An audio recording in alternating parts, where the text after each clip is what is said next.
ഓണക്കാല ചെലവിനായി സംസ്ഥാന സർക്കാർ 1800 കോടി രൂപ കടമെടുക്കുന്നു. 1% വർദ്ധിപ്പിച്ച് 19,000 കോടി കൂടി കടമെടുക്കാൻ സമ്മതിക്കണമെന്നാണ് സംസ്ഥാനത്തിന്റെ ആവശ്യം.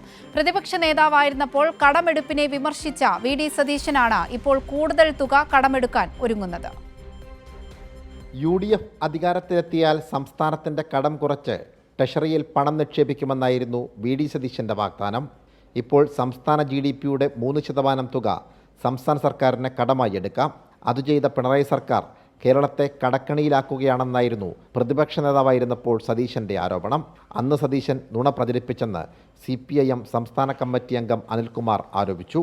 കോവിഡ് കാലം വന്നപ്പോൾ നമ്മുടെ സംസ്ഥാനത്തിൻ്റെ ആഭ്യന്തര മൊത്ത വരുമാനം കുറഞ്ഞ സന്ദർഭത്തിലാണ് കടമെടുപ്പ് പരിധി 3% നിന്നും 4% പിന്നീട് 5% വർദ്ധിപ്പിക്കാൻ അന്ന് കേന്ദ്ര സർക്കാർ അനുവദിച്ചത്.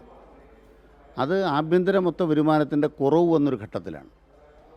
പിന്നീട് ഒരിക്കലും ഏതെങ്കിലും തരത്തിൽ കടമെടുപ്പ് പരിധി വർദ്ധിപ്പിക്കാൻ കേന്ദ്രം ആർക്കും അനുവാദം കൊടുത്തിട്ടില്ല. കടമെടുപ്പിൻ്റെ പേരിൽ മുൻ സർക്കാരിനെ വിമർശിച്ച സതീശനാണ് ഇപ്പോൾ വായ്പാ പരിധി ഉയർത്തിക്കെട്ടണമെന്ന അപേക്ഷയുമായി കേന്ദ്രത്തിന് മുന്നിൽ കാത്തു നിൽക്കുന്നത്. എല്ലാ രംഗത്തും കാപട്യപൂർണമായ നിലപാടാണ് കേരള മുഖ്യമന്ത്രി സ്വീകരിക്കുന്നത്, സർക്കാർ സ്വീകരിക്കുന്നത്.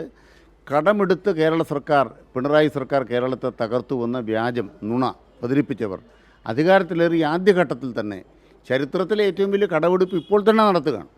തീർന്നില്ല. അതിനേക്കാൾ 19,000 കോടി രൂപയുടെ പുതിയ കടമെടുക്കാൻ കേന്ദ്രത്തിൻ്റെ പിന്നാലെ അപേക്ഷിച്ച് യാചിച്ച് നടക്കുകയാണ്. മോദിയുടെ ദാക്ഷിണ്യത്തിന് വേണ്ടി പിന്നാലെ നടക്കുകയാണ് യഥാർത്ഥത്തിൽ വി.ഡി. സതീശൻ ചെയ്യുന്നത്. കടമെടുപ്പിന് പുറമെ മറ്റ് സംവിധാനങ്ങളുടെയും KFCയുടെയും KSRTCയുടെ പേരിൽ 300 കോടി രൂപ കടമെടുക്കുന്നുണ്ട്. ഓണക്കാല ചെലവിന് ഇനിയും പണം വേണ്ടിവരുമെന്നതിനാൽ വീണ്ടും കടമെടുക്കാനാണ് സാധ്യത. സനോജ് സുരേന്ദ്രൻ, കൈരളി ന്യൂസ്, കോട്ടയം.